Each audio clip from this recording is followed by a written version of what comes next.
আমাৰ DDR মহাবিদ্যালয়ৰ ছাত্ৰ একতা সভাৰ উদ্যোগত আৰু আভ্যন্তৰীণ মান নিশ্চিতকৰণ কোষ অৰ্থাৎ IQSC চেলৰ উদ্যোগত আমি মহাবিদ্যালয়ৰ আমাৰ 15টা বিভাগ আছে।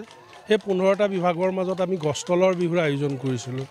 ৰাতিপুৱাৰ পৰা ছাত্ৰ ছাত্ৰীসকলে অধিক উৎসাহ উদ্দীপনাৰে আহি গছতলৰ বিহুত অংশগ্ৰহণ কৰিছে আৰু মহাবিদ্যালয়ত এটা বিহুৰ এটা পৰিৱেশ আমি ধৰি ৰাখিবৰ কাৰণে চেষ্টা কৰিছোঁ।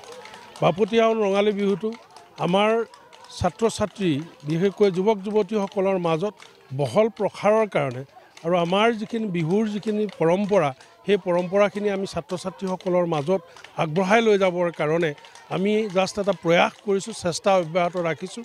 আমি মহাবিদ্যালয়ত শৈক্ষিক বিভিন্ন ধৰণৰ কাম কাজৰ লগতে আমাৰ অসমীয়া সমাজৰ যিখিনি সাংস্কৃতিক পৰম্পৰা, আমাৰ যিখিনি চিন্তা চৰ্চা সেইখিনি যাতে আমি ছাত্ৰ ছাত্ৰীসকলৰ মাজত ভগাই তুলিব পাৰোঁ, আমি যাতে আমাৰ পৰম্পৰাক ধৰি ৰাখিব পাৰোঁ, তাৰ কাৰণে আমি চেষ্টা অব্যাহত ৰাখিছোঁ। আমাৰ ইয়াৰ পাছতে প্ৰতিযোগিতা অন্ত পৰাৰ পাছতে মুকলি বিহু হ'ব।